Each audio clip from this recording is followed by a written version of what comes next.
Incumbent President Ismail Omar Guelleh is confident of securing a fourth term, and with reason. He's facing a divided opposition. 3 candidates are boycotting the vote.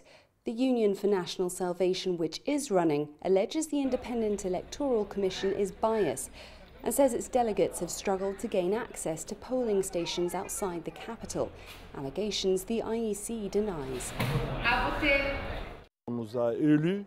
We were elected to carry out this mission. If the political authorities wish to change something, they are free to do so.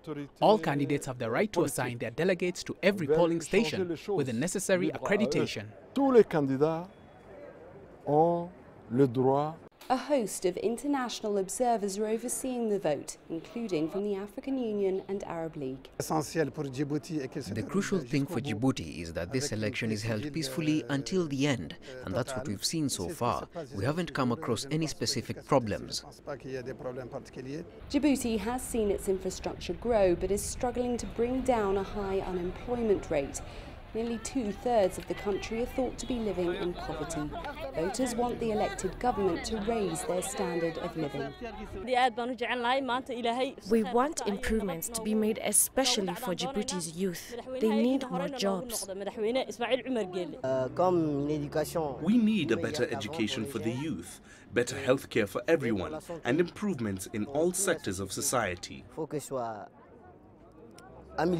Well, this is where the votes will be counted. They'll be displayed on a screen over there. We're told the preliminary results will be in by midnight. Few are expecting any big surprises, but the opposition has said that if it doesn't win, it will contest the results. Clementine Logan, CCTV, Djibouti.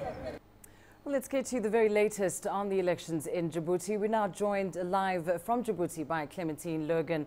Clem, of course, as you mentioned there in your report, there's a midnight deadline for the release of those preliminary results. What is the latest at the moment with regards to that tallying of the votes? Well, Lindy, polling stations closed at around 6 p.m. local time here, and vote counting was set to begin straight afterwards.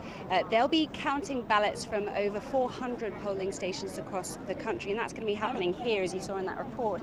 Slight transformation since then, a big stage, a big screen where they'll be displaying results as they come in. Now, we had been told to expect those results, as you heard there, by midnight. We now understand that vote counting could continue up until 5 a.m.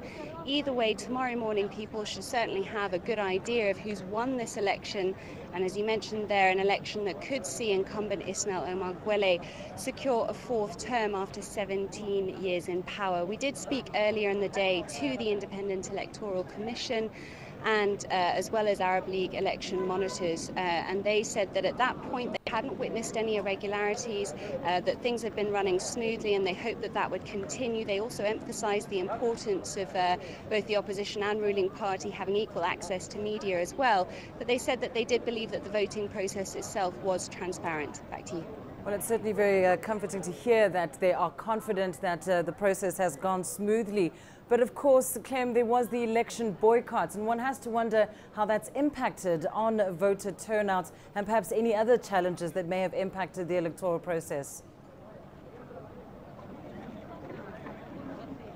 Yeah, that's right. 3 opposition candidates are boycotting this election, but the main opposition party is running in this election after itself having sort of had a lengthy boycott. Djibouti is a small country. It's got a population of less than 1 million people, and there certainly was a slow and quiet turnout early in the morning. Numbers did grow, though, into the early afternoon. Now, the Independent Electoral Commission has said that voter registration stood at around 70%, so they are expecting a fairly large turnout. But as you mentioned there have been several challenges along the way with this election, chief among them complaints by the opposition. The National Union for Salvation is running in this election, but alleges that the Independent Electoral Commission is biased in favour of the ruling party. It says that reforms which have been agreed upon were never implemented. That's something that the IEC denies. It says it's overseeing this vote impartially, that its members were elected, and that it's doing that that alongside teams of international election monitors. The opposition, we also heard today reports from the opposition that their delegates were struggling to gain access to polling stations outside the city centre. That's something we haven't been able to verify as of yet, but they have said that they will contest the election result if they don't win Friday's election. And that's something that the foreign minister of the ruling party and spokesman for the ruling UMP party told me yesterday. He fully anticipates the Independent Electoral Commission and election observers are urging a peaceful outcome to this election, and that was something that was echoed by several of the people that we spoke to today. Back to you. Thank you very much for that update, Clementine Logan, keeping a close eye, of course, on those elections in Djibouti. Now, as you heard there from Clementine, the incumbent Ismail Omar Guelleh is expected to extend his 17-year rule in the tiny nation. Djibouti is not a big nation at all. It has a population of less than 1 million people, 60% of whom are not employed. Now, the small country gained independence from France in 1977. 22 years later, in April, Ismail Guelleh was elected as the second president of Djibouti. In 2000, civil war that had erupted in 1991 came to an end.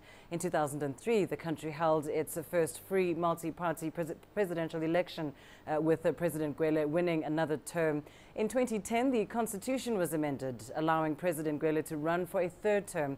Opposition political parties won parliamentary seats for the first time in 2013. Nearly 40 years since its independence, the port of Djibouti remains the lifeblood of its economy. It provides the biggest source of income and employment in this otherwise barren country.